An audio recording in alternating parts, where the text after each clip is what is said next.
Sweet. All right, cool.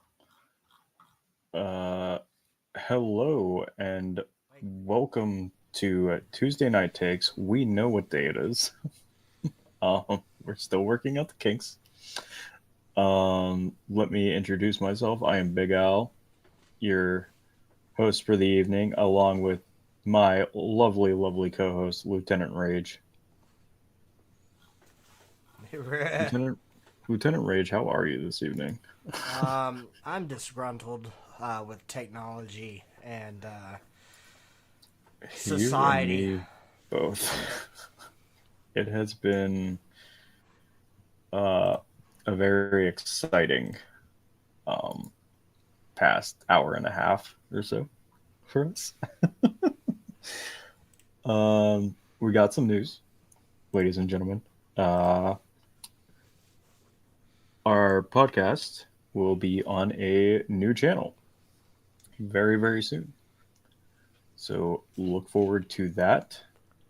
That is going to be because for some reason my fucking window closed and I just made the Gmail and I forgot what the name of our fucking channel is. Tuesday Night Takes. Shake my head. He had one job. I That's know. my hot take tonight. He had one fucking job.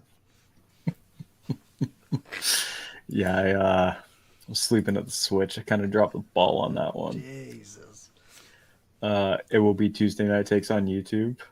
The handle is Tues, Tues, Night Takes. So that is at Tues, Tues, Night Takes to find us on YouTube. And that will also be our handles on our social medias moving forward. So look forward to that. And if you have any submissions for your hot take,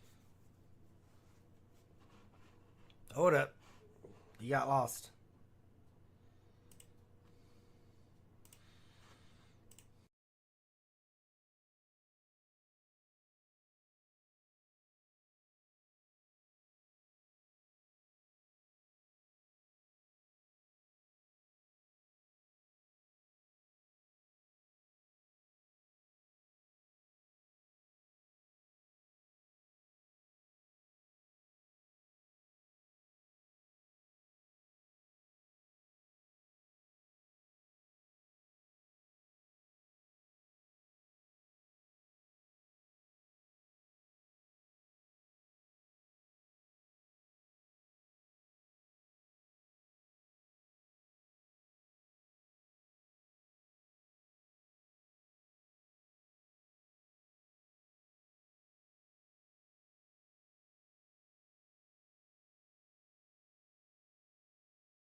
and and this, ladies and gentlemen, is why we test things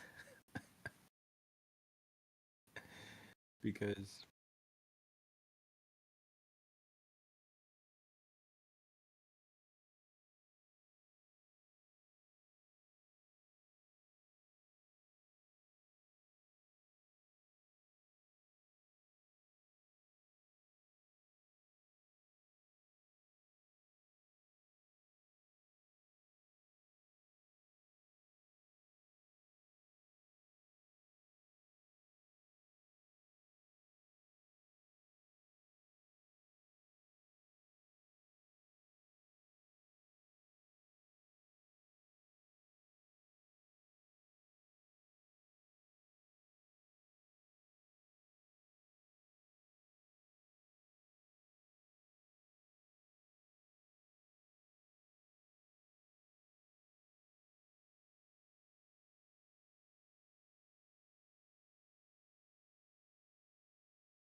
Talking.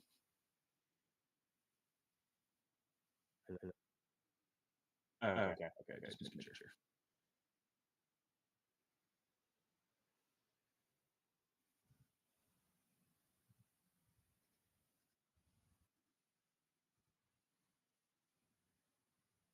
Ah,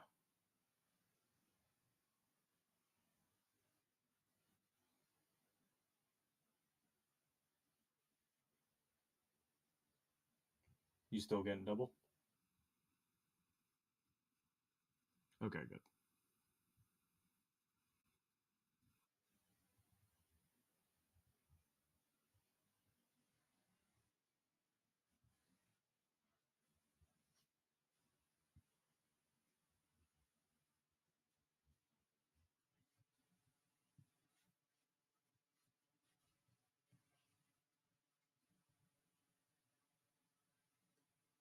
Okay, I'll.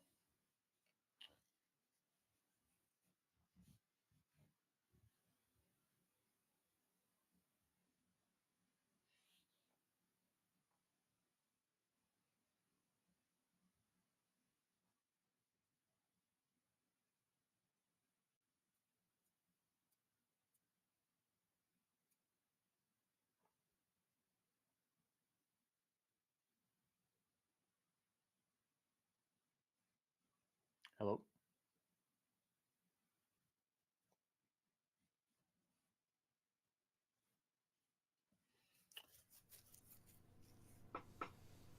All right, let's see. Let's see this shit. Well, for that I still don't meantime, see you we on had my some side though. errors, so we're trying to troubleshoot right now. Hopefully everything's good. Yeah, I will say, I do not see you on Video Ninja. See you on. Yeah, so because I only have one camera, so it's only going to be here. Um, Gotcha. I mean, I theoretically could probably put myself in here and pull it over, but I don't know how to do that. And trying to work quickly. Right. No, it's no problem. It doesn't matter. Yep. I just like seeing your reaction in like real time. Yeah. So, oh well. We're, we'll figure it out later. Doesn't really matter. Doesn't matter right now. Um. So yeah, we covered new social media, new channel. We got all that. We have a lot on our docket for today, but we're probably not going to be able to get to all of it. Um, would you like to start us off? I'll let you start. I'll let you start. Um, the brains behind the pod. So what's your hot take? And we obviously missed last week. Yeah. So yeah, sorry about missing that. Scheduling this week has been kind of crazy, but let's see.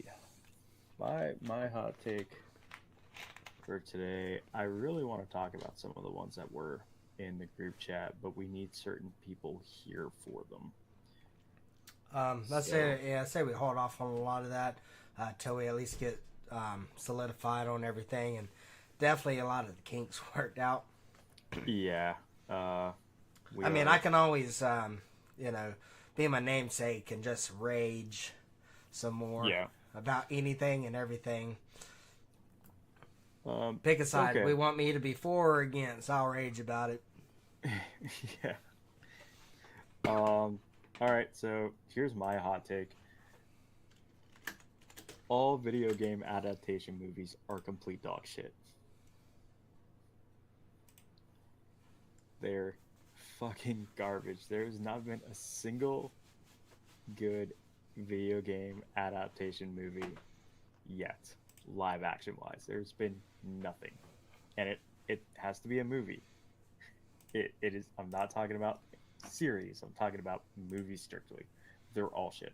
Hmm. to live adaptations. Yeah, or like live action versions of video games Of for video movies. games, movies, or we are you including series, TV series in there? No, not TV series, just movies, So, strictly movies. so with that, what is your hot take on Paramount's Halo? Well,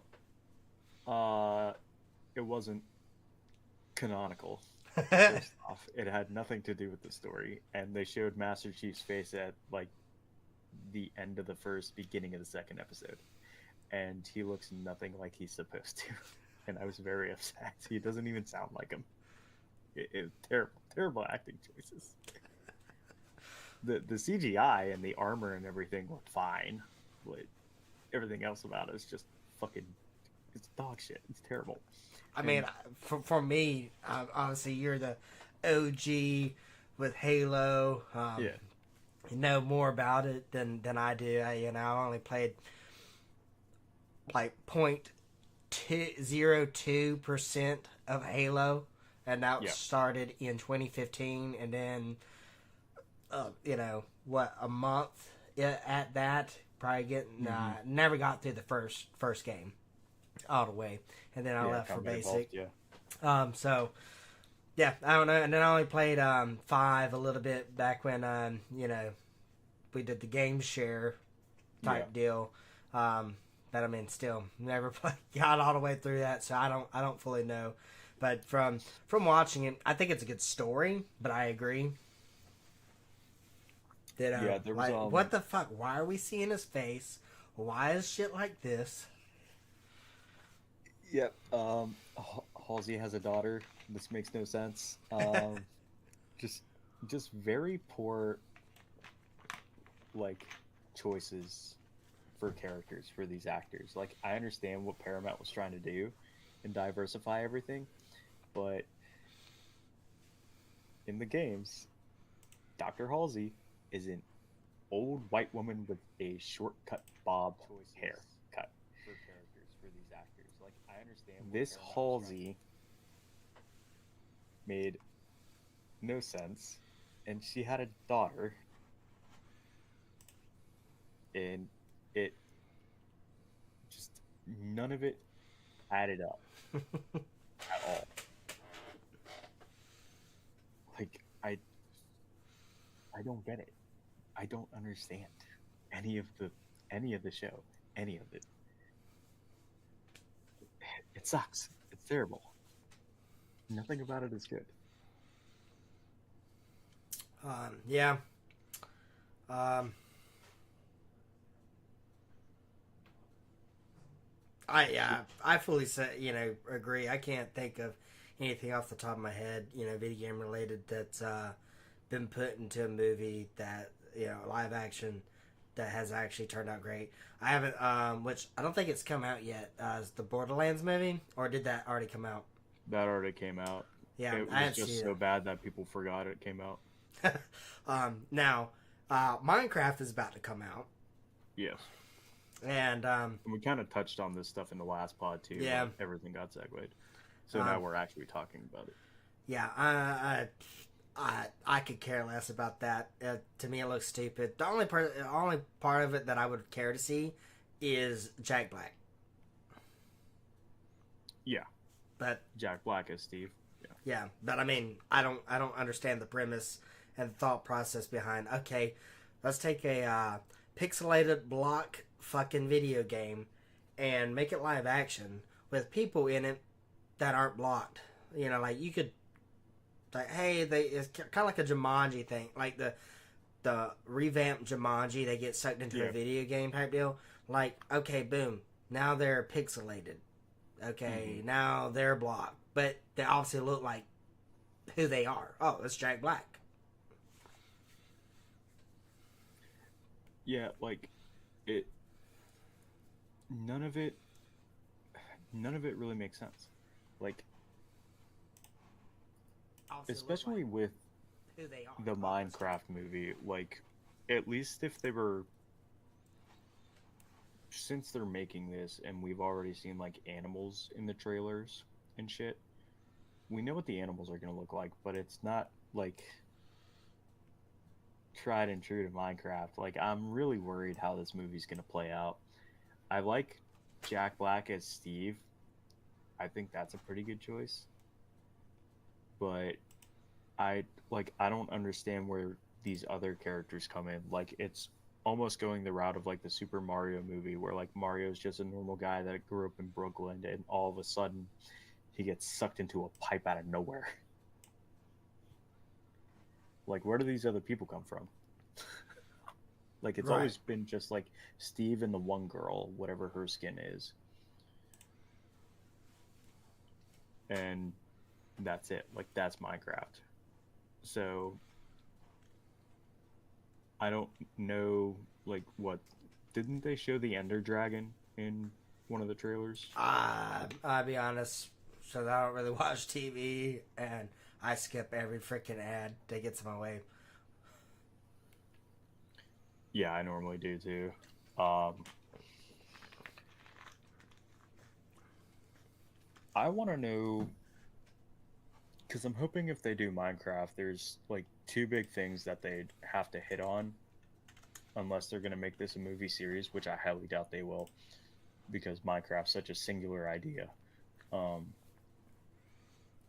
I have a feeling it's like the end boss is probably going to be like the Ender Dragon or getting the egg or something, or Hero Brine, like the Scourge of Minecraft, is going to show up, Mm. which I'm kind of hoping is the main antagonist of this, because I think that'd be a really cool idea, especially like him being the nightmare character of Minecraft.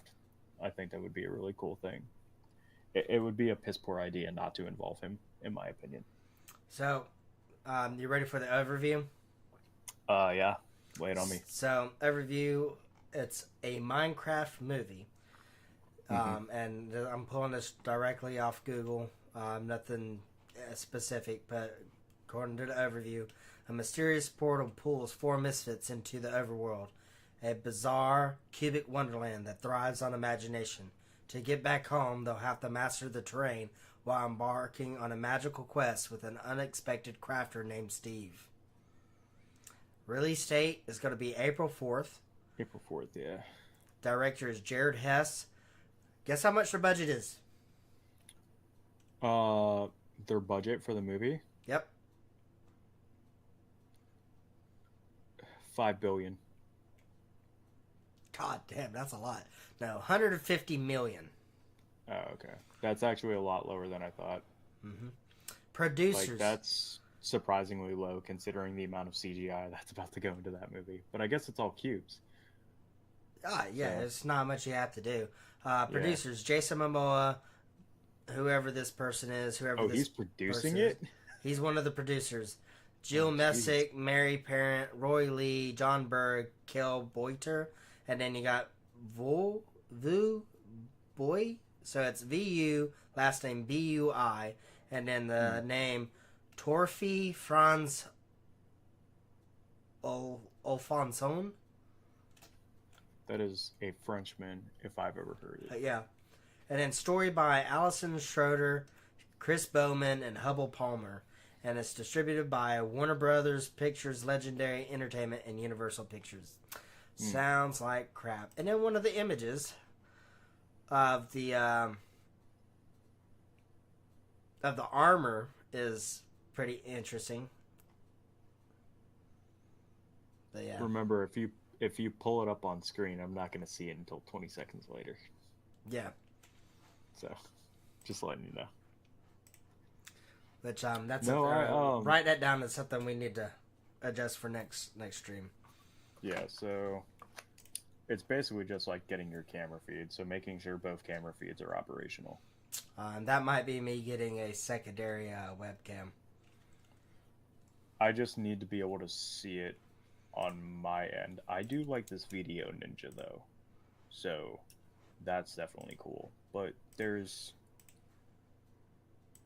oh, I guess, yeah, because you're allocating through Streamlabs, which is accessing that. Yeah. Ooh, Actually, I may have thought of a way for you to avoid getting a secondary I mean, I can camera, try but to see if I can just upload.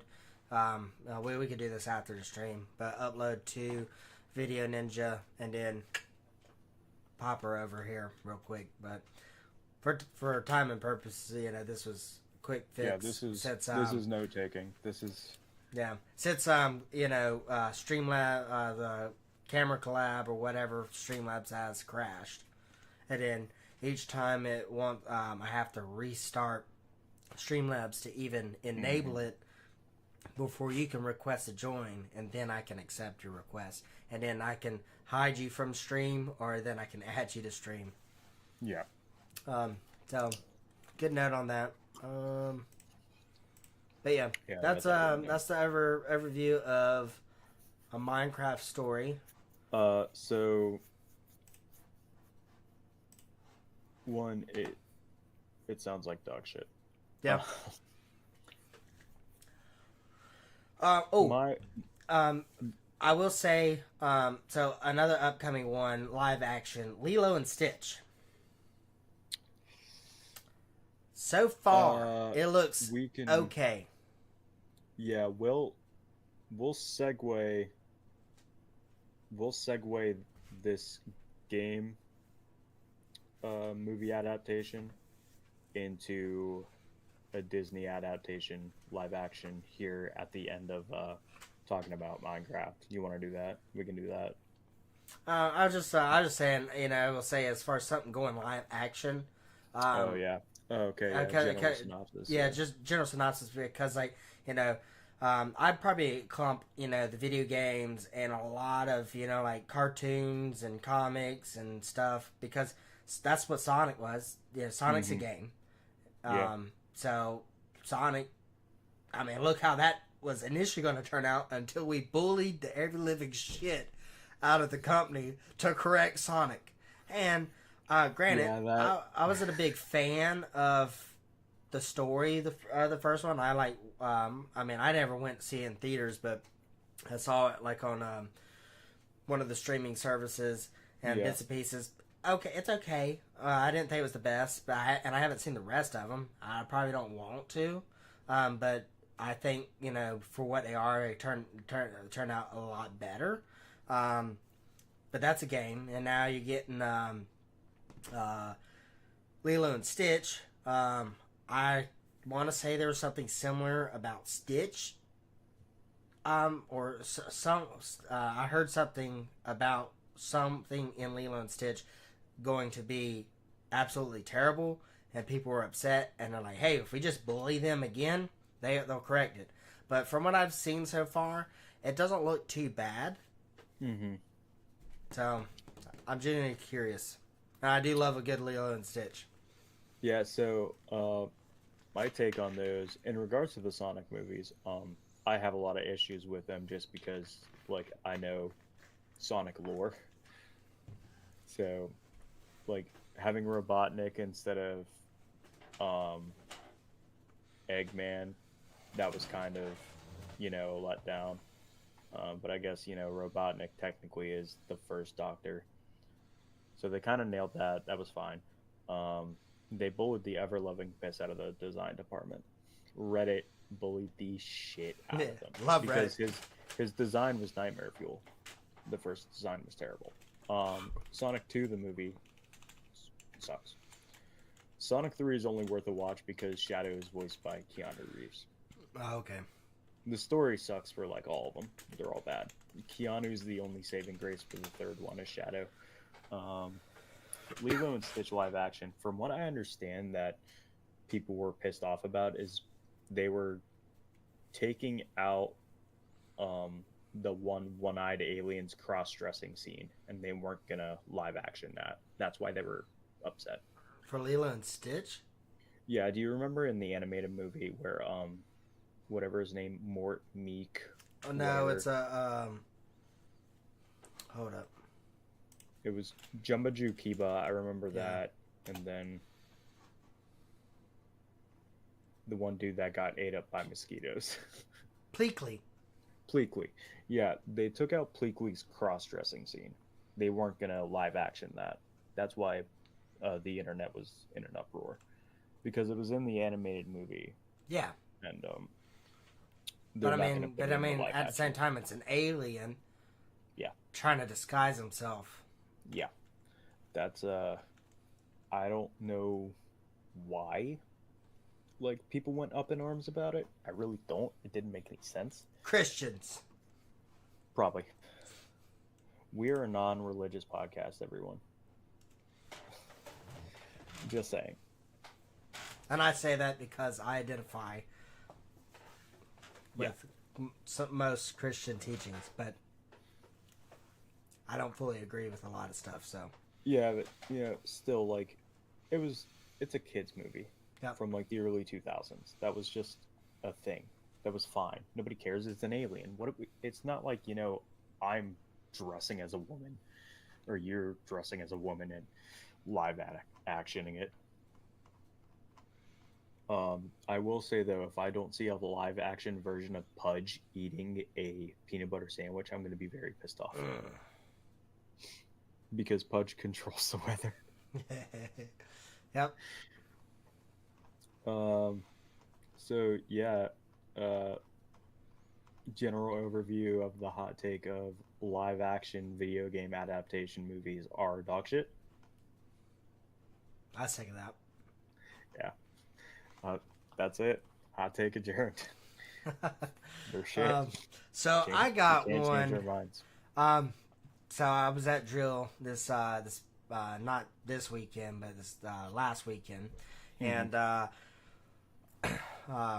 we were talking. And someone's like bringing up Martin Luther King, and might be out of my element to talk about it, but I wanted to share it because I thought it was funny and interesting. We all I'm a little know. worried about what you're about to say, but continue. We all know mega churches, i.e., Joel Osteen.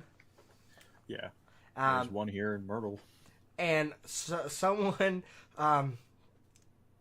brought up if Martin Luther King and Malcolm X, not necessarily which one it would be, but if they were alive today, um, would either of them or one of them be to mega church status / Joel Osteen level? So that's a hot take.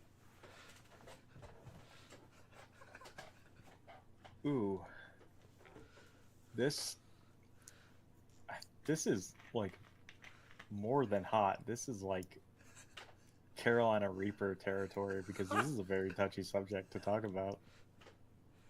Maybe not something to discuss, but just something to Something to think ponder about. on. Something Yeah, to think about. I'll say, ooh, The only thing I'm gonna say is in regards to that, look up crowd pictures for Joel Olstein and then proceed to look up the crowd pictures for Malcolm X and Martin Luther King, and you describe your answer on your own with those picture comparisons. I think you'll have the same answer we do. Just Google image that, and I think you'll have your answers. well, and from like me, I'm not saying I agree or disagree, but I thought it was very interesting. That's That definitely someone that's brought that definitely a up. head scratcher. Yeah, that someone brought it up, and I kind of see where they're getting at, given the climate of Martin Luther King and Malcolm X during the civil rights movement. Mm-hmm. And in today's society, and then you got these mega churches. Yeah. I get where they're coming at. Do I really agree? Not really, but I understand. I understand where they're getting at. So I thought it was interesting, and that's coming from someone other than me. It's not a hot take of mine. I was like, oh, okay. Let me write that down. That's something to bring up. So, Yeah, that's third. That's a wild. So That's a wild take, is what that is. That's just a it's wild. definitely hot take. it's definitely something. You found yourself walking through the tall grass, and all of a sudden, a hot take appeared. Pretty much. Yeah, Pokemon style. I wish I had a sound effect for that. Yeah, right. Just a wild hot take appears.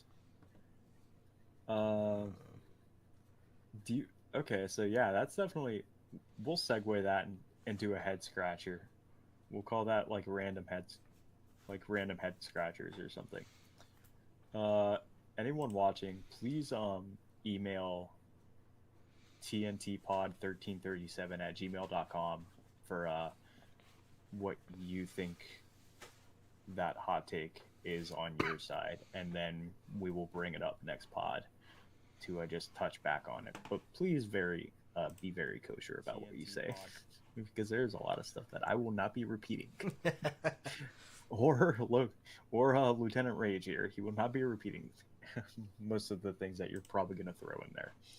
And if it's obsessive, you will get banned from our email list. So you have been warned. Please be nice. I'm We're glad you have babies. access to that because I would lose my patience. Yeah, I'll take care of that. I'll moderate that one. Uh, all right. Well, do you want to take that as your hot take, or do you just want to take that as a segment? And do you want to I'll make take another that hot as take? just a segment. We can move Okay. on. All right. Ooh. Got any more? Oh yeah, I got some. I'm just writing down a note. So segments.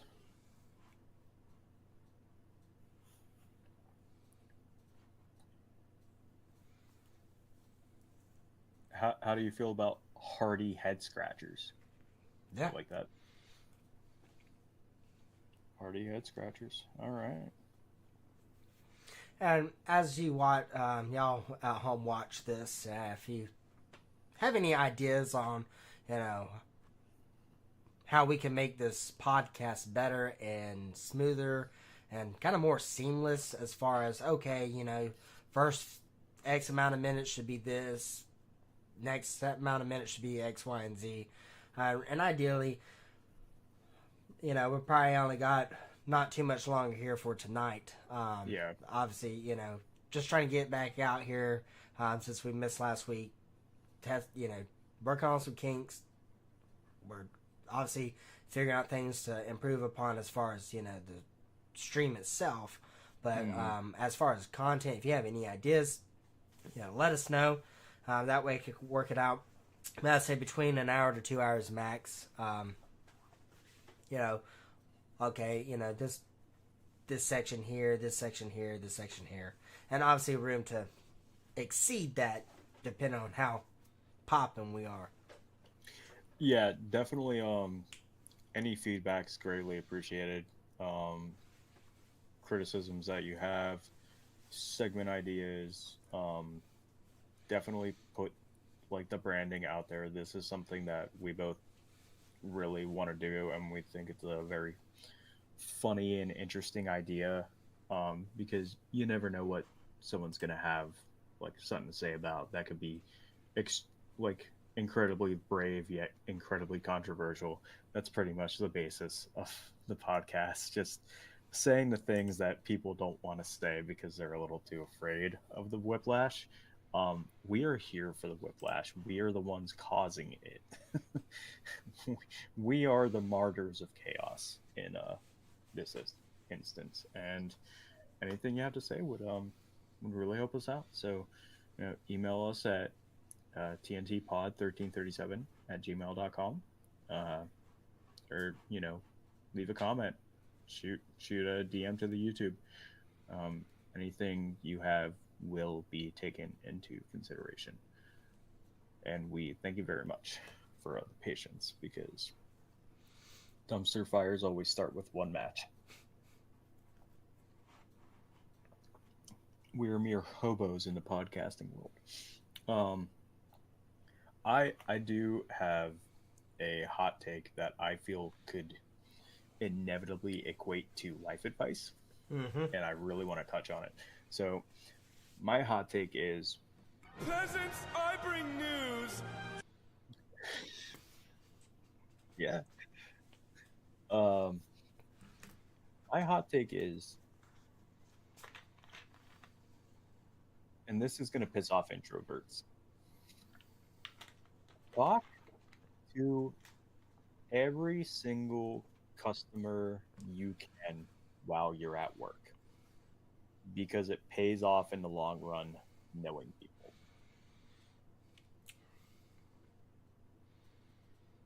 Talk to everyone, even if you hate it.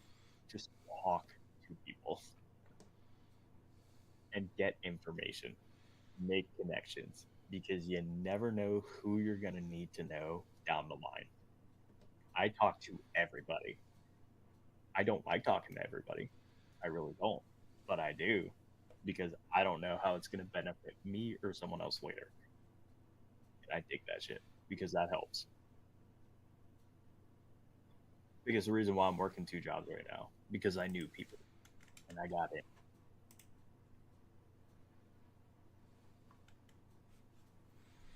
That's man, just talk to everybody, even if you hate them, even if you hate talking to people. Talk to people while you're at work. Make connections. Get info. Information is money. Information is money. Information is money. I mean, I don't disagree with that. You know, you never know who's out there, what someone's background. Yep. So, I mean, you could be talking to a millionaire. You could be talking to the next, Saquon Barkley. I mean, Yeah. I agree. But at the same time, I can't stand. I can't stand people at There work. it goes. But at the same time, yeah. Also very heavily depends on the line of work you're in. I mean, I've done a little bit of everything. From food service. God, I can't stand food service. And right now, back at school, back in college. Well, in college, not back. It's my first time, but in college, The 5 people we talked not to. working a full-time job, and I was like, "Yep, I'm not going food service because f that." My experience, It's should food put service definitely isn't for everyone. well, I'm not above it, is what I'm saying. Yeah. But at the same time, I've paid my dues essentially, so that's the way I feel, and my experience puts me in a different bracket. To describe working in food service as paying my dues is so fucking awesome. I've paid my dues. I work in a deli and also in food service, but I like cooking, so I guess I'm just stupid. But both jobs pay well, so I can't really complain. Well, we need to get you a food truck, but I digress. You imagine me with a food truck? Dude, that would be fucking sweet. Ooh, I'm picturing like subs, dude, like brisket and subs. Oh, Delicio's Deli. oh, yeah. Yeah. It's just a sandwich shop on the road. But I make a mean ass sandwich. But now, and that's where I look at it. But I will also agree as far as just about every type of job out there has a form of customer service. So, being military police, as my background, and then coming back, to the civilian side, working mostly security with law enforcement, that's customer service. Just a different version of it. And that, the customer is definitely not always right. No. Granted, the customer is never always right. But, yes, to get out your shell, interact, and you don't know, I wouldn't say talk to them, but definitely be friendly. You don't have to definitely be friendly. listen to the person's Have a memoir. smile on your face. If you have a smile on your face, you probably make it. Their day is probably shit, and you might make their day turn better. around. So at the same But, time, not too big of a smile. Not too no. big of a smile to where they think you're creepy, but not small enough of a smile to where they think you're flirting. Yeah, Does it have- this right here, absolutely not. That's terrifying. Don't do it. Yeah. Just like if you smile like Pennywise, you're probably scaring them away. But at the same time, I also understand End of the keeping conversation. a That way resting you never bitch have to talk to them face, until you need to. because sometimes you need it. Because sometimes, people shouldn't just be coming up willy-nilly to you. So, there's a time and a place. I will say that. Yeah. But, nah, I for the most part, I definitely agree. I guess like the general gist of where I was getting at with that hot take was just make connections. Yeah. Like, I guess not necessarily talk to everyone you see, but like make decent connections with people because you never know how high of a place they're gonna be and how low of a place you could end up and need some help from that high on top. You know what I'm saying? Yeah. I probably wouldn't say necessarily like do it at work. I'd go back. For me, I would go back to just like have that smile on your face, be friendly, have those interpersonal skills. But at the same time, there are some people you work and you try to be friendly, and then they just stop Yeah, and you they're just not dead in having your it. tracks. Like, dude, I'm at work. Like I'm not trying to be rude, but this ain't it, dude. Yeah. Just like yeah, I guess pick and choose your battles. Yeah. Is the best way I could say it. That's life advice in its own right, to be honest. Just pick and choose your fights. Because you'll know about 5 seconds in whether or not you fucked up. Mm. But yeah, I mean, just uh, gist of the hot take: make connections. It will help you out some way or another. And yeah, you may just end up helping out someone else. Uh, you got anything? I got some more shit. I'm going back through like the group chat just to see if I touched on anything or haven't touched on anything yet. I also wrote down potentially start food truck as a note. Bless me. Bless you. Well, I asked our friendly assistant ChatGPT, Yes. and one of them, which I agree, and most meetings could and should be emails.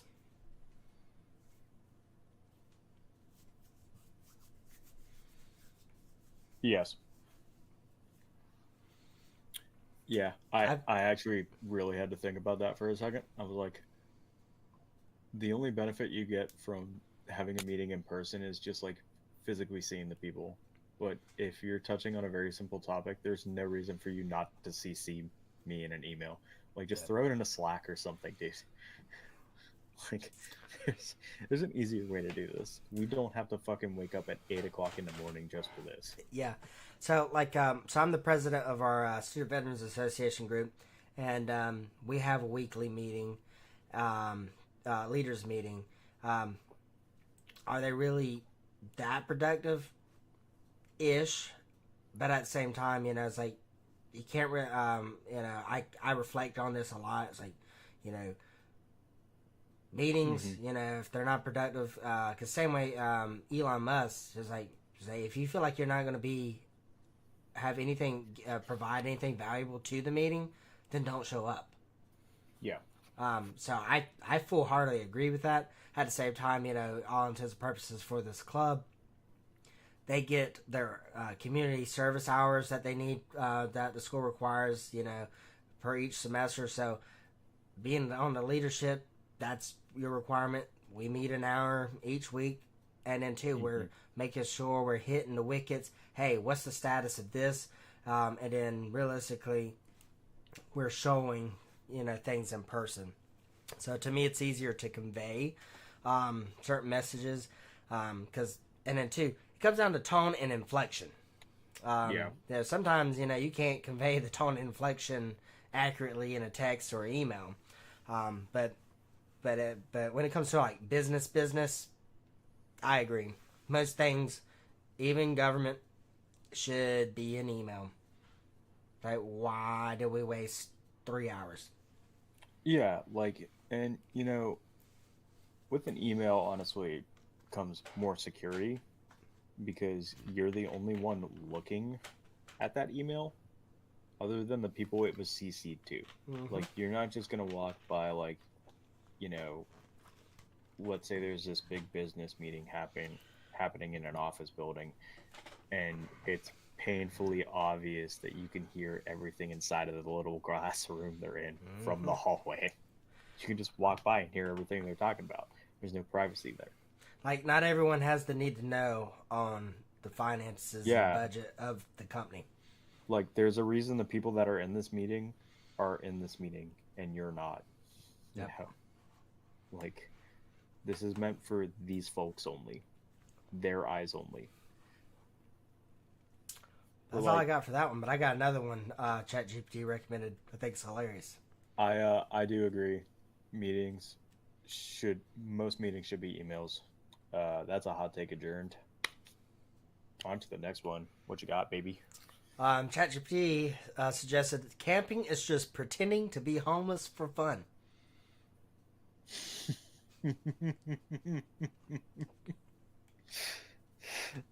Yeah, but you're like fancy homeless. Well, Like, you got all the fancy shit. I mean, I think it comes down to the levels because I've camped, and we've done air mattresses, cots. I prefer cots, but we've done air mattresses and cots mostly. But then you got some people that glamp, and then they pull out they get the bigger tent. They pull out like an inflatable couch. They have a power bank to have a mini fridge. Like, Yeah, so that's what I was about to touch on. So, like, what is like the pure definition of camping? Like, I guess it really just boils down to what is your level of camping. Like, are you luxury camping or are you like bare bones homeless camping? Because I feel at some point, there's a disconnect from that imagination of being homeless, that pretending to be homeless for fun. There's got to be a disconnect. Like, when you start getting into campers, you have a house. You're not homeless anymore. So let's go to our assistant to define that. So I asked ChatGPT, what is true camping? Hot take definition. True camping is leaving behind your bed, Wi-Fi, and indoor plumbing to survive in nature using your wits, some firewood, and maybe a pocket knife. Not setting up a luxury tent with air conditioning and a Keurig. Levels of camping. True camping, aka roughing it, tent or tarp, sleeping bag on the ground, cooking over an open fire, no running water, no electricity, nature sounds equal white noise. Level 2, glamping, aka Instagram camping. Queen size bed inside a tent, electricity, fans, mini fridge, meals delivered to your campsite, photo shoots with fairy lights, basically an Airbnb in the woods. Level 3, RV camping. Your house on wheels. AC, microwave, full bathroom, satellite TV, and Wi-Fi. You just parked in nature, not camped in it. True camping vibes. Waking up at sunrise because it's cold and bright. Cooking canned beans with a stick and calling it gourmet. Hoping the bear doesn't like beef jerky as much as you do. Using a rock as a pillow and calling it minimalist. Bottom line, if you're not swatting bugs off your face while wondering if that noise was a raccoon or a Bigfoot, you're not truly camping. Yeah, I completely agree with every single one of those. They're all as inquired. Yep. Yeah, so if we're talking tried and true roughing it camping, pretending to be homeless for fun, then yes. I completely agree on that. If we're talking that one. The other ones, no, you're bullshitting yourself. I mean, I get where the idea is coming from, but in that case, you might as well leave your car and hike 50 miles to where you're going to camp at to simulate, we're being homeless for fun. Like, if you're not like wrong turn styling your shit, I don't think you're doing it right. So, in other words, you need to go park at the local Walmart, get a shopping cart, throw all your shit in it, and hike 50 miles to your camping spot. Walk past 5 homeless encampments on your way. Yeah, just go hop under the bridge. You walk by them and you're like, I'm like you. Hello, fellow brothers. Hello, fellow kids. What was the line? Hello, fellow teens or whatever. Yeah, hello. I think it's teens. Oh my Oh god. my goodness. Um, They're gonna look Yeah, at that's- you. Why the fuck you lying? that's kind of a weird one. I thought it was funny. I had to throw that one in. I do enjoy it, but just like the thought of the disconnect is what really got me. Like, where does camping actually stop, and Yeah. where does it begin? I mean, Shit. like me growing up, we go out in a tent. If it's cold, we still have a propane heater. So I'll classify that as the base level. If it's summer, you at least have like a battery powered fan. But like by no means are you having like a big power brick and you're powering other stuff and a fridge and whatnot. You just got a cooler and some light stuff. Depending on how long you're staying out there, you might actually have some stuff, but you can't actually cooking on a portable propane stove, or you're doing a open fire and you're cooking your eggs and stuff. Yeah, like cook your eggs. You get your can of Heinz beans, Mm-hmm. and you go. You go and you have fun. Like simple stuff too. It's like I've always called my grandpa, so guarantee he's got like 12 packs of Vienna sausages. Just crack that bad Larry open, pop them out, and drink the juice. Oh, you had me up until the end. That last part was fucking sick. I knew that was going to get you. Oh my god, that is the grossest fucking thing. Sucking Vienna sausage juice. Literally drinking canned dirty hot dog water. That's so What yours? that's well, I asked our good friend Gemini over here. And Gemini says the constant pursuit of productivity is actively making us less productive and far less happy. So Hold on. I'm gonna need you to repeat that for the people listening. okay, I guess Gemini's got like brainy hot takes. It says the constant pursuit of productivity is actively making us less productive and far less happy. So us trying to be productive is making us less productive. And we can't figure out why.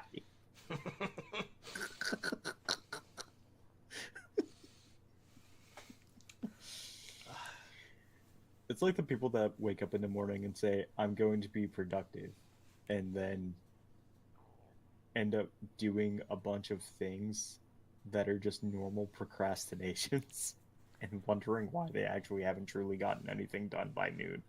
Damn, I feel attacked. How do you think I feel? I mean, today Because I was up at I unfortunately agree 7 with this. o'clock, and I laid in bed till 10. I was scrolling TikTok and shit. But it's Sunday, so I mean, there weren't shit happening today, anyways. It's the Sabbath. Yeah. The Lord rested. I'm rested. Glad someone was. It's But you really ain't did fucking shit all week. weird. I mean, yeah, I agree. Yeah, I feel attacked, but I wholeheartedly agree with this. I mean, I put that with a lot of the stuff with technology, as I think technology has been a hindrance. I mean, it's a great resource, but it's how we use it, and it's become more of a hindrance. Yeah. Granted, I acknowledge it's a hindrance, but I can't quit. I'm addicted to it. I can't quit cold turkey. Yeah. So I definitely see that, and I agree. Um,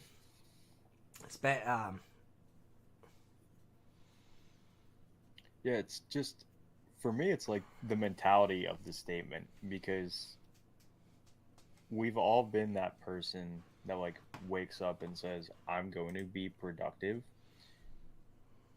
and then misconstrue the idea of productivity with procrastination because then you always just put something like minor in front of your actual objective. Then the next thing you know, again, it's noon. And you're like, wow, I actually still haven't done my laundry. What have I done all morning? Well, I ate, I changed my clothes, I showered. Oh. mm-hmm. And then the realization sets in and you feel like the biggest piece of shit on the planet.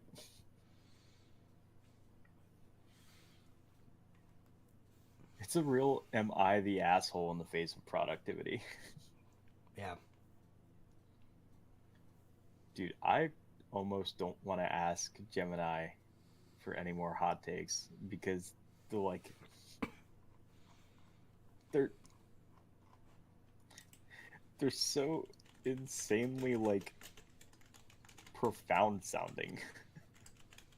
This isn't a smart podcast. We're just supposed to be two fucking idiots talking about stupid shit. Fucking Gemini's laying actual like mind-boggling factoids on me. I don't know how to cope.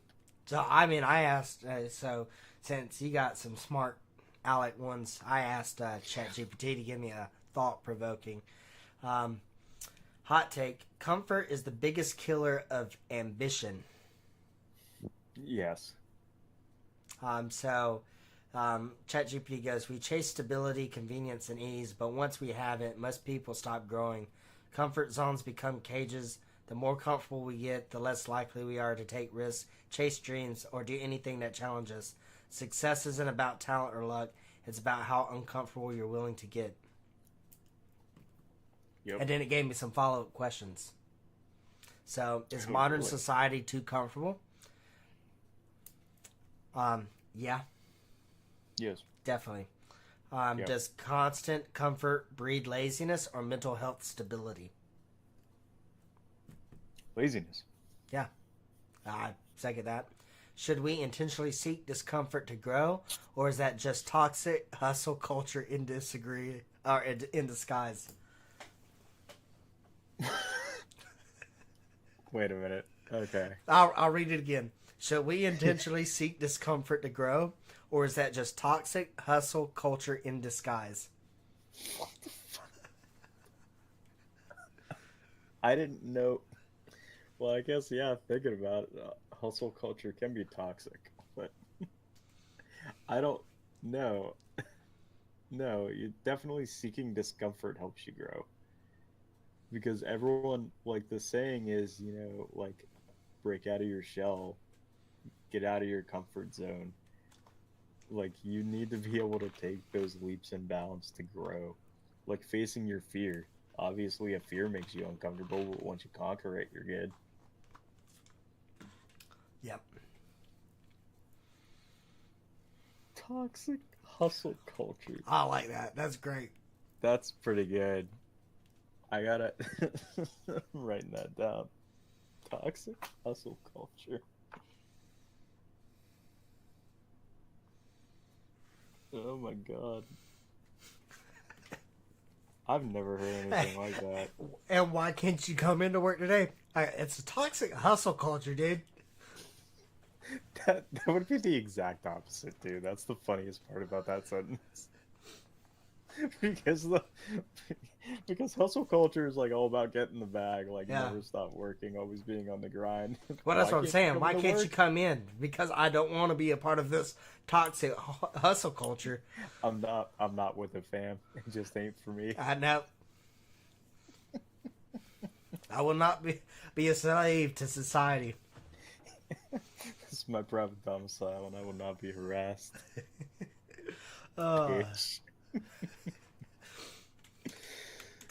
Holy shit! I'm really afraid to ask Gemini anything else. Hold on. I wonder. I wonder if I could be like more specific about it. oh yes, you can. I'm just scratching the surface asking basic stuff, but I mean, we could Give me curtail a these hot takes. stupid hot take. I got I one need for you Okay. from ChatGPT. Gaming and pop culture. And since we touched on it earlier, Halo. Mm-hmm. You are the bee's knees on it, I would say, compared to my knowledge.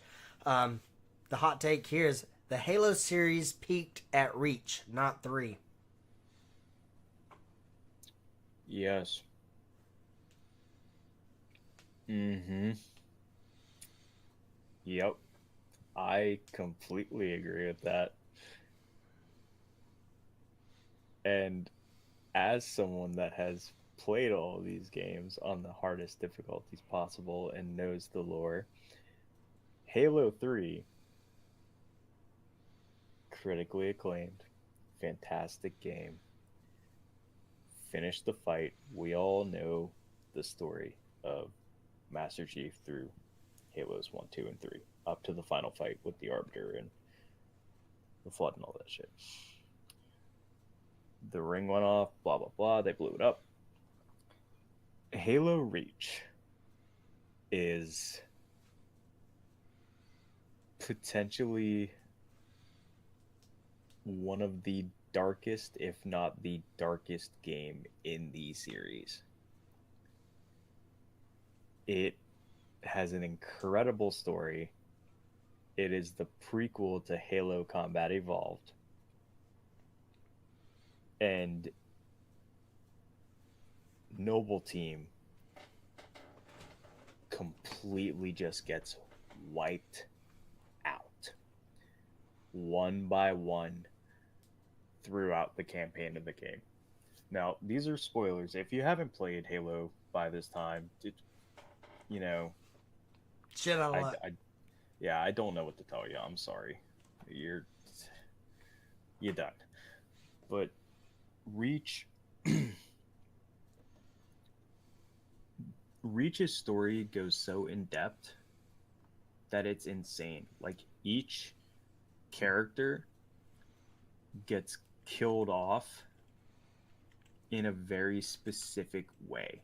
Like for example, the first member of Noble Team to die is George. A Spartan, one of the very few Spartan 2s, like made up with Master Chief. He's on his level. George always wanted to die on Reach. George did not die that way in the game. George got taken out by a bomb he had to set off himself in a Covenant vessel. He got killed off in the exact opposite way he wanted to. So that's dark. Next one up. Kat, brains of the operation. She gets sniped through the head. So she's done. It's just everyone dies in the exact opposite ways they wanted to. The worst one is Noble 6. Because at the beginning of the game, the very beginning of the campaign, Noble 6, the newest member of Noble Team, joins their squad. Carter, the leader of Noble Team, makes a comment. I looked at your file, even the stuff that the Oni censors didn't want us to see. That lone wolf stuff stays behind. Noble 6 says, got it, sir. Then the campaign starts. At the very end of the game, the last mission is called Lone Wolf. You are the last Spartan on Reach. Your objective is to survive. Obviously, it doesn't. The planet gets glassed. Reach is the home of the Spartan program, and just going through the lore and going through all that, walking that data, playing that campaign, and just how sad Noble Team has it. Peak. You will not change my mind. That is Halo Reach. Peaked. 3, obviously close. Reach, it's the better game. And that is my monologue. Thank you for coming to my TED Talk.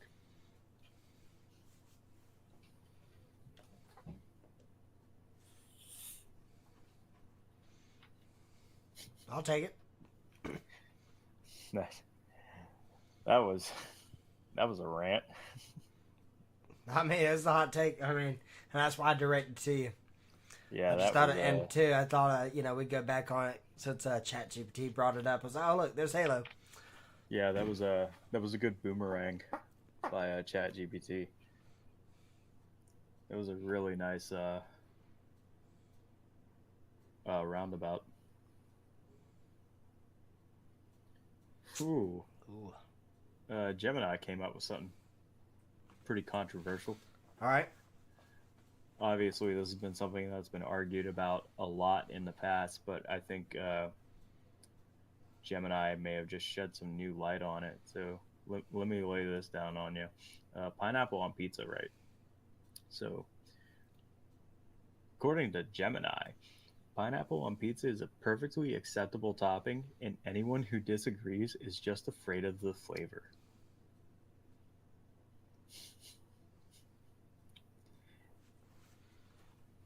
How could Gemini say something so brave and yet so controversial?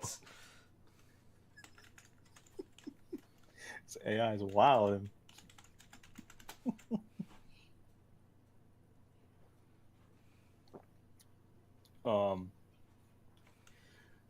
Yeah, I agree with that. Like, the biggest thing is just like the juice mixing with the sauce, I think, is what really gets people. Or like fruity cheese flavor, I think that also gets people. And that's why a lot of people don't like pineapple on pizza. But you get ham too. So like you get your savory and your sweet. It's not like people are just ordering a pizza and putting straight pineapple on it.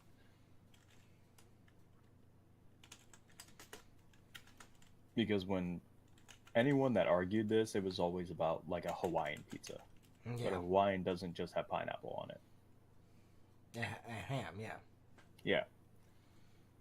So I definitely agree with that. I think But see, no one has a problem with the ham. Everybody has a problem with the pineapple. Yeah, but like is it the fact that people are just like afraid of the flavor of pineapple itself, or like the idea of fruity flavored cheese and sauce? Because like there's fruity breads, like there's literal fruit cake. That's a fruity bread. Then you always like put a pineapple on top of a ham during like Thanksgiving or whatever.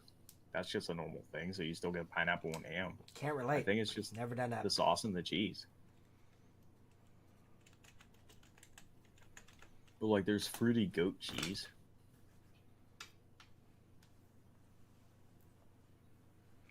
So, asked ChatGPT.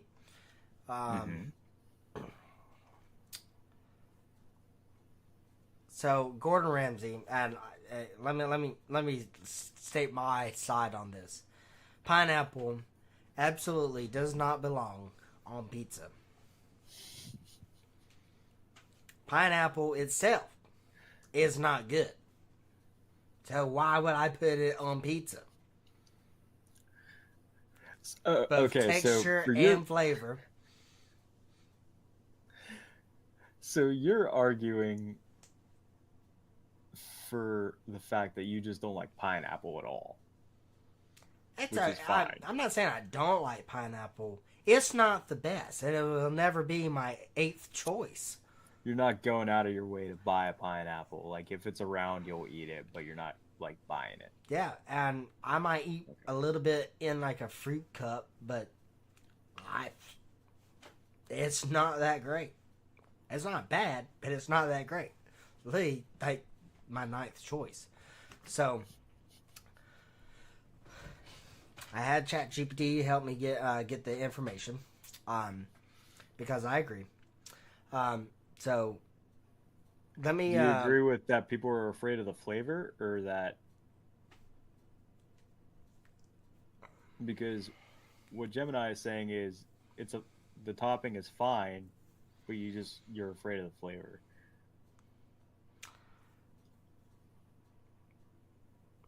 Mm, Stumped him. well, I'm trying to figure out how to word that because I understand what it stated the statement, but I wouldn't say people are afraid of the flavor, because I would say if you're afraid of something, you're more likely to not like to not try it. But most people have had And that's going back to our comfort zone conversation. exactly, but most people have had a Hawaiian pizza or a pizza with pineapple on it. And that I think that is rooted in the decision on pineapple does not belong. So I think it's one thing to be afraid, meaning that you have never tried it. But how do you know you don't like something if you don't try it? And then not, Okay, so and the majority agrees pineapple does not belong. So that's why I'm getting at Gordon Ramsay, because he has stated pineapple does not belong on pizza. So Gordon Ramsay's take on pineapple pizza, quote, pineapple does not belong on pizza. Gordon Ramsay loudly and repeatedly. So context and when he said it. So the Nightly Show UK 2017.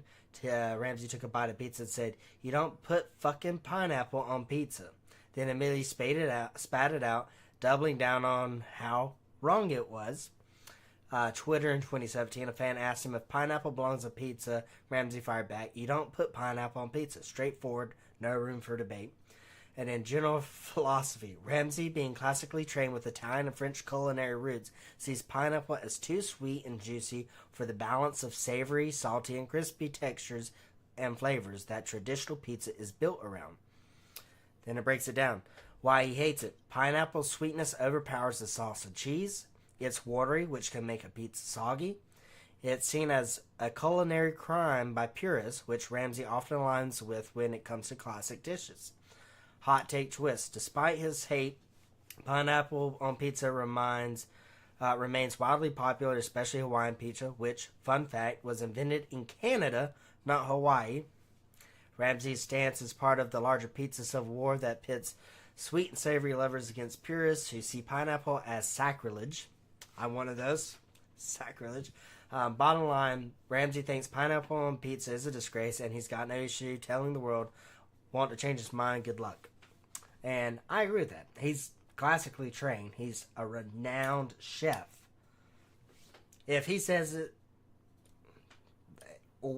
follow the man. Fuck no on that shit. Now, Well, his scrambled eggs, that's a different story.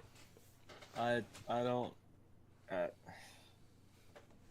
I don't like have a rebuke for this. I mean, okay, so go back to Gemini's thing on being afraid. So okay, I mean, I guess yeah. Touching back to what you were saying about whether your first experience was with pineapple solo or pineapple on the pizza, I guess that really is the defining factor. Like you'll know then and there whether or not you'll actually like it on pizza or not. Because like I'm a guy that likes pineapple. Like I could eat pineapple by itself; it's fine. Pineapple juice, whatever. Um, I am definitely not buying a Hawaiian pizza. I've had it; it's fine, whatever. But I'm not going out of my way to buy it. Like it is not like you with what you said earlier, your ninth choice, that's my ninth choice.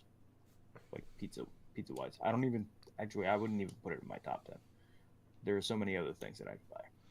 Mm-hmm.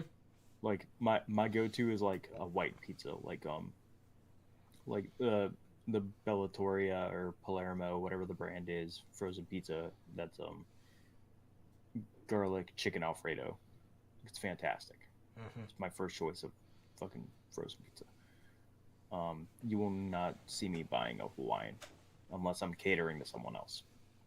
It's not gonna happen. You put pineapple in front of me, I'm eating it. Like I'll buy a pineapple. So I guess I wouldn't. I guess I'm disagreeing with Gemini saying they're afraid Yeah. of the flavor. More so the fact that they're just not partial to it. More than likely they've had it and they're just stone cold. Yeah, I don't like it. It's not my thing. It's not good. I wouldn't say it's not bad, but it's not good. Yeah, and that's kind of And I agree with Ramsey. It's too sweet to put on a pizza. Yeah, Like, you won't you won't see me fucking with it, like at all. yeah, Unless again you're catering to someone. Nobody purposely buys a pineapple pizza. Like nobody goes home from work saying, "I really want to order Domino's." Oh, look, Hawaiian. Like nobody does that. No, you're catering to someone that's just like wanting to be that hipster guy at the party. yeah. And this is coming from a hipster. Like if you want something sweet and savory, don't get a fucking pizza. Trail mix. Bring trail mix, dude. Eat a Twix. Buy a Twix. Have a Snickers for when you're not you when you're hungry. Yeah, Snickers satisfies. I mean, Telling you. but Break me yeah, off a piece of that Kit Kat bar. I didn't like the way Jim and I worded that because like it's like you fear the taste because it's like nine. You know, I mean, growing up and then as children and then babies, you know, thinking of baby food, like you've practically been given everything. One to get the the nutrients you need, but also to start so your parents start learning you on what your likes and your dislikes are. Yeah. So But then, like, your taste buds change every, like, 7 years or so. that too. I mean, So, like, mine has never changed on pineapple. It's been the same. Irrelevant shit. But yeah. In regards like this one. regards to that, I don't think it's like I said, I don't think it's a fear. I think it is, it's a selective choice. it's a selective Like- choice, and it comes from prior variables to make that decision. Yeah, like, this is a person chooses. How do I want to word this? A person will not purposely pick a pineapple pizza unless there's someone that hasn't tried it before and is like, well, I like ham on my pizza and I like pineapple. A Hawaiian has both. I like both these things. Let's try them together. And then you're that weird hipster guy at the party that's never actually tried Hawaiian pizza and you have just left your host with one slice missing out of an entire 8 slice pizza. Yep. Now, if I was with someone that was talking like that, I'd be like, well, you know what else has ham on it? Meat Lovers Extravaganza. Boom. Same brain. I'm telling you. 3 meat treat, dude. That's easy. Like, Like we could have so much. Like you want. Okay, we start getting into like some savory stuff. You start. My parents, growing up, like towards like midway through, or actually all of high school, they started doing like a Philly cheesesteak style. Alfredo, like Alfredo sauce from Domino's, Alfredo sauce, and then you get the Philly cheesesteak steak on it, and then and the veggies on it. That's always been bomb, and that's more. And to me, that's more of a savory pizza. I don't know all the locations of a Pizza Inn, but I know they're in. There's a few spread out in various states. Obviously, there's a couple places down here that I've looked up that I've Ubered Eats from before that do a Philly cheesesteak pizza, so I know exactly what you're talking oh about. no, I wasn't even getting at the Philly cheesesteak, but I'm just saying, like, different type, Oh, just but levels of other savoriness. other savory pizzas, and then Oh, okay, I got you. then you start getting into like your dessert pizzas and stuff like that. So sweet and the sweet and savory. So Hmm. 1,000 options more and better than a Hawaiian. Yeah, like you you order that pizza to fuck with somebody. Yeah, Like that's just how that pizza is. Like it was created to fuck with someone. And that's why the Canadians made it because they like fucking with people, yeah, especially the US and other French people yep. from what I know. I actually really like this one by Gemini and I feel like this could be a very good argument for us because I this is pretty good. All right, you want So us end on this one? end on this next one. Yeah, let's Yeah, take it to the length that needs to be. But we'll end on this one. yeah, this will be the last one. All right, ladies and gentlemen. Peasants, I bring news. Final hot take of the evening, courtesy of our AI pals. Thank you, ChatGPT, and thank you, Gemini, for actually, through the trials and tribulations you've given me, we're ending on a very strong one, I feel like.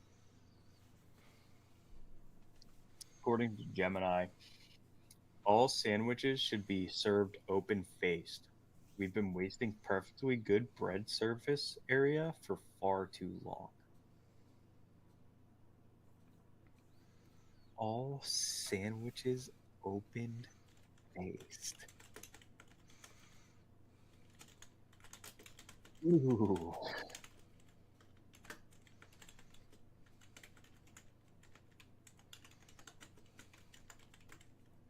What? What defines an open faced sandwich?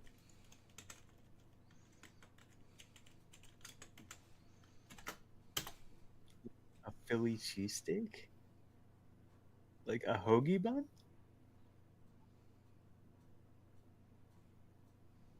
Like what bread is considered open? Um, Single slice, toppings, not fillings.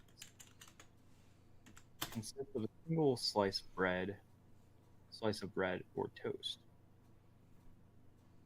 So okay, I get what it's saying. Like you're making yourself just like a roll, like a bread taco.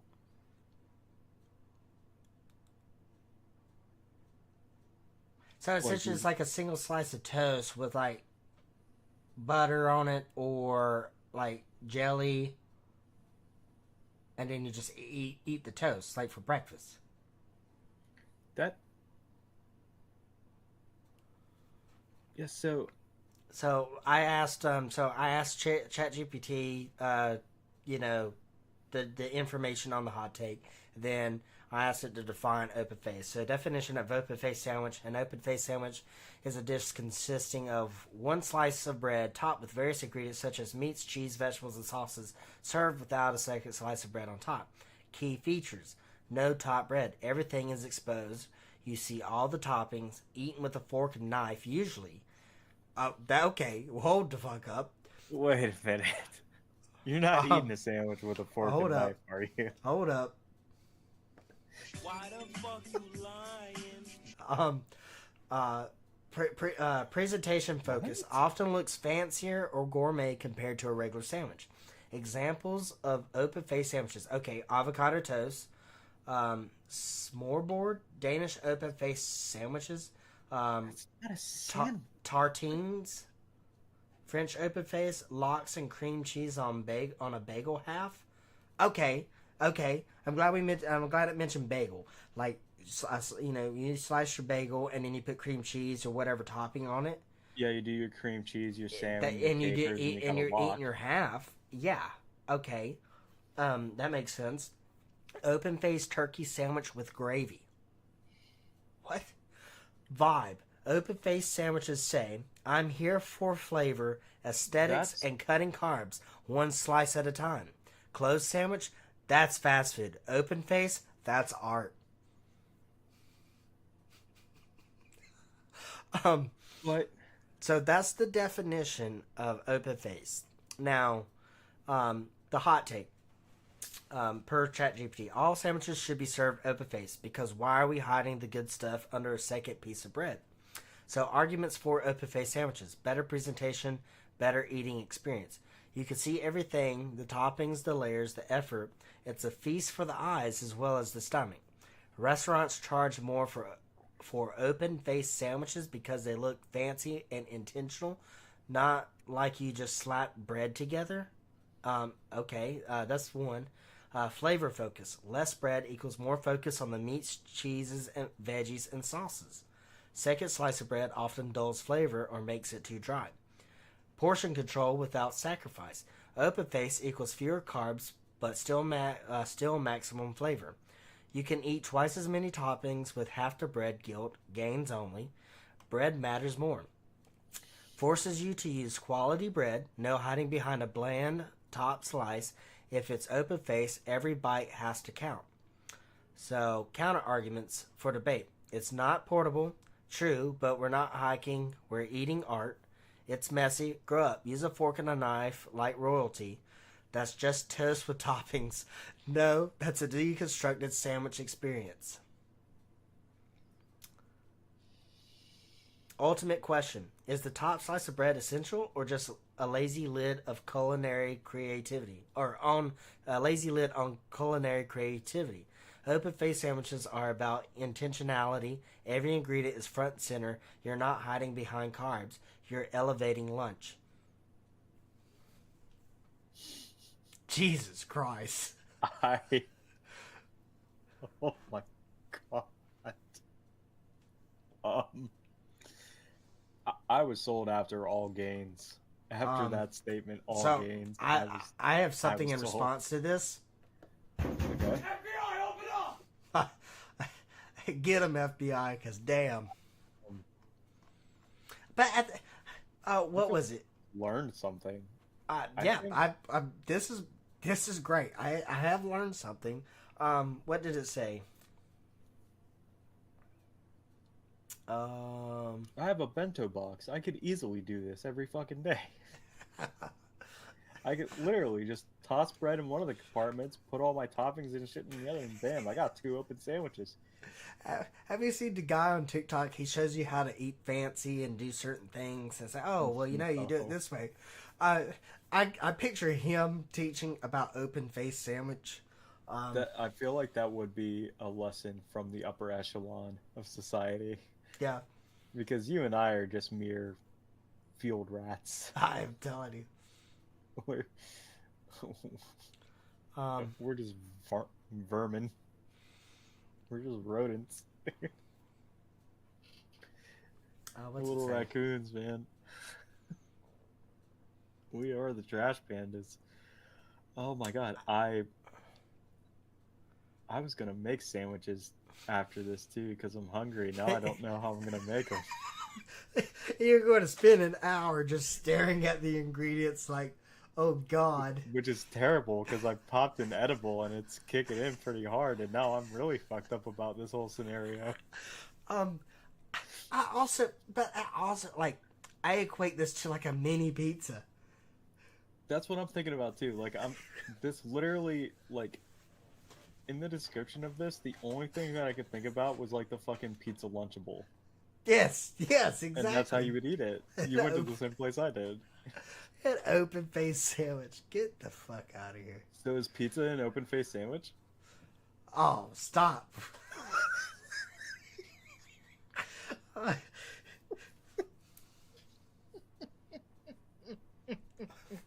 I'm writing that down. I'll double tap that. I'll write that down too. That's so good. What the fuck? So repeat the question on it though. What's Gemini's question or the hot take? Here, hold on. So all sandwiches should be served open faced. Yes. Because Um, why are we wasting bread surface area?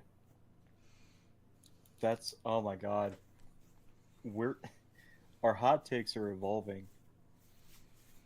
It's a slow evolution. Because now we're getting into like what's an open faced sandwich? Oh wait, is pizza an open faced sandwich? And now you just double layered research. That's so good. So I asked ChatGPT bread surface area. So you want to get into the bread surface area game? Let me break it down mathematically. Bread surface area, closed versus open face sandwich. Let's assume we're using standard square sandwich bread, approximately 4 inches by 4 inches per slice. Closed sandwich. This is why we have AI. Yes, great. Closed sandwich. Top slice, 4 inch by 4 inch is equals 16 square inches. Bottom slice, 4 inches by 4 inches equals 16 square inches. Total bread surface area, 32 square inches. Open face sandwich. Only slice, one slice only, 4 by 4 equals 16 square inches. Total bread surface area equals 16 square inches. The takeaway, open face sandwiches equal 50% less bread. More topping to bread ratio equals enhanced flavor. Visual appeal skyrockets with exposed toppings. Healthier flakes if you care about carbs. Bonus debate material. Should toppings count as surface area value since they take up visual and flavor space? Is volume, thickness of bread more important than surface area? Is toasted surface area superior to soft bread surface area? Spoiler, yes for crunch. I want to get nerdy with other types of breads, bagels, baguettes, etc. Let's go. So, I'm glad it mentioned thickness because it's talking about the surface area, but you still have the other side to the top and to the bottom. Yeah, so like you have your 1/4 inch by 4 inches, and then you have that area. So there's all that. It's just not going to be like a sheet of paper. But then you get into, does the volume of that bread or the density of that bread matter? Now you're getting into the unit measurement. So I just asked, how does the volume come into play, and what about carbs and calories? Because that's ultimately what it comes down to. So how volume comes into play, bread thickness matters. Surface area tells us how much space toppings have, but volume equals total amount of bread you're eating, aka the carb and calorie load. Bread volume calculation, simple version. Let's assume a standard slice of sandwich bread is 4 inch by 4 inch by 0.5 inches thick. So the volume per slice is 8 cubic inches. Closed sandwich, 2 slices, volume is 8 inches cubed by 2 equals 16 cubic inches of bread. Open face sandwich, 1 slice, is 8 inches cubed by 1 equals 8 cubic inches of bread. So carbs and calories. Let's say 1 slice of bread equals 15 grams of carbs, 70 to 100 calories, depends on bread type. So closed sandwich is 30 grams in carbs, 140 to 200 calories. Open face is 15 grams at 70 to 100 calories. Takeaway, volume, carbs, calories matter. Open face sandwiches equal half the bread volume, carbs, and calories. More room and justification for extra toppings like meats, cheese, or avocado without guilt. Lower volume equals lighter meal, better for those watching carb intake or wanting portion control. Hot take conclusion. Bread is the filler, toppings are the flavor.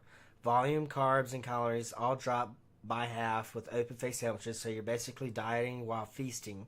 Gains only. Want the breakdown for bagels, sourdough, or baguettes? Let's get deeper. God, it's just, we're rabbit holing. We are. We're rabbit holing really bad. At this point, I mean, realistically, I mean, that's like going to Subway. Yeah. I'd like to deluxe it. Give me more meat. Yeah, like, I'm a big flatbread guy at Subway. Oh, I like getting the flatbread, and I like loading up on the toppings. Yeah. because then like I'm just stuffing.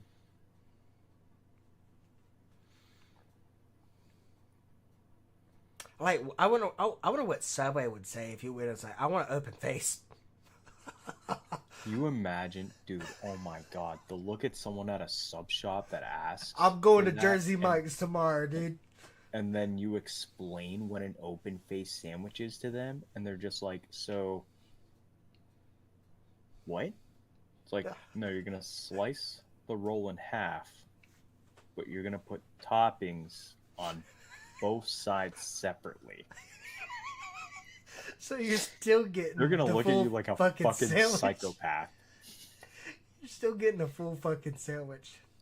Do you imagine like loading it up with toppings, getting it Mike's way, and then watching them proceed to put it in a bag? That's a mess. All the oil, vinegar, and salt and shit. Your toppings sliding all over the place. You've made a salad with 2 big pieces of bread out of it. If that's your croutons. Yeah. Yeah. You already got your dressing. Toss in your croutons, and you got your fucking breadsticks on the side. It's just a big fucking movie roll.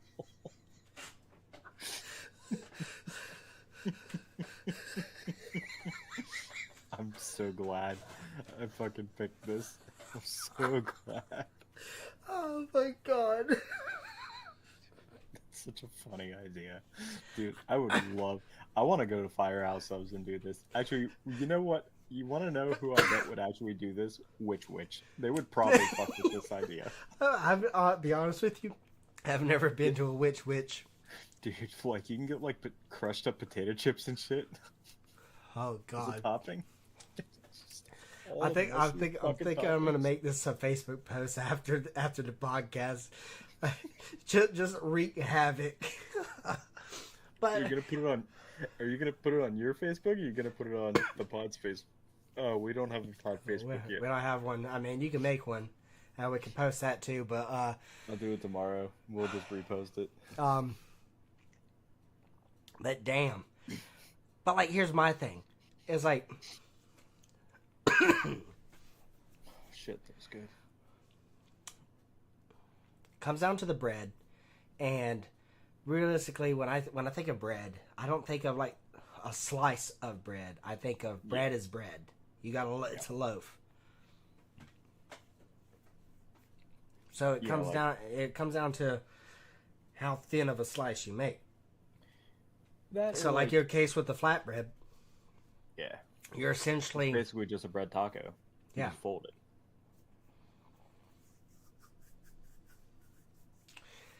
yeah. I would never do open face. There's literally, I've been to restaurants to where they do like that turkey gravy on bread. Like, that's just a normal thing. I've seen that before. I wouldn't call that a sandwich though. Like, I guess it really just depends on your definition of what is a sandwich to you as a person, and then whether or not you want the extra piece of bread. Like, are you trying to be fancy on purpose, or you just want to make sure all your fucking meats and cheeses don't fall out? Like, you want to make sure they land in your mouth, and you don't want to have, So let's say you don't have the luxury of having a fork and knife on you at the time. I guess we'll kind of start wrapping it up. But ChatGPT, what is a sandwich? Let's settle this once and for all. What is a sandwich? Official definition. Merriam-Webster definition: sandwich, noun, 2 or more slices of bread or a split roll having a filling in between. Key points: must have bread, slices or roll, must have a filling, meat, cheese, veggies, etc. 2 pieces of bread is standard. Legal definition: yes, this is real. In 2006, a judge in Massachusetts ruled that a burrito is not a sandwich because a sandwich requires bread slices, not tortillas. Legal takeaway: bread equals essential. Wraps, tacos, burritos equals not sandwiches legally.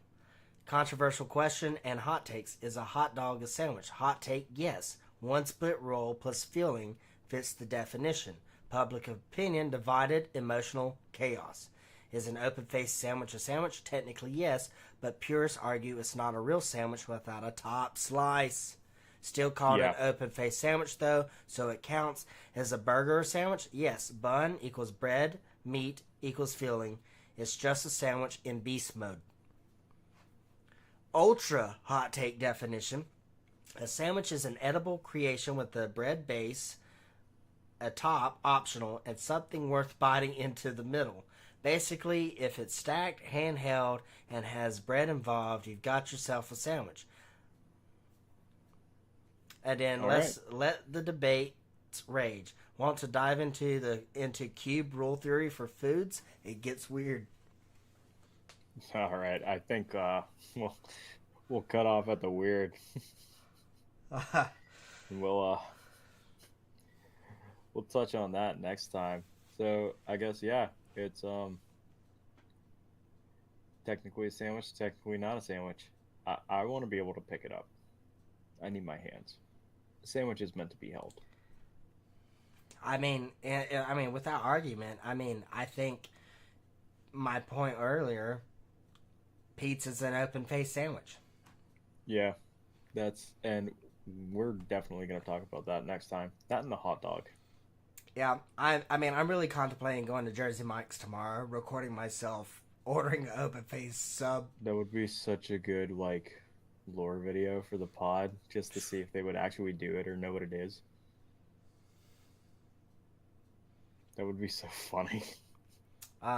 Might get my team, my leadership on Tuesday, to let's go record that. Oh, dude, that would be good. Then we'll just upload it everywhere. Yeah. But Yeah. all right, guys. Thank you all for tuning in. Like we said earlier in the podcast, if you stay with us for this long, please give us feedback. Please email us at tntpod1337@gmail.com.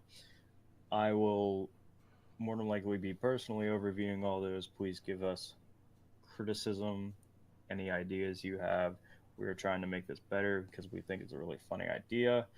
We hope you really enjoyed and scratched your head at a lot of what we talked about tonight. Um, and I definitely feel like we ended on a really strong hot take. And that, like, leave comments, give us some feedback on what you think about that because that's pretty good. That's good shit. I like that. Do you have anything else to say? I mean, for second pod, we're definitely working the kinks out. Um, doing good stuff, and I agree. That was a great hot take, and it's opened the rabbit hole. Oh yeah. So I feel like this is going to make some guest appearances. This is going to be the guest hot take from now on. Mm-hmm. But other than that, it's been a fun one. Tuesday night takes. Yes, it's Sunday. Head of the game, but we wanted to get it in. Yep. Once again, thank you guys so much. And always remember, if it's hot, take it off the presses. This has been Big Al, Lieutenant Rage. Have a good night.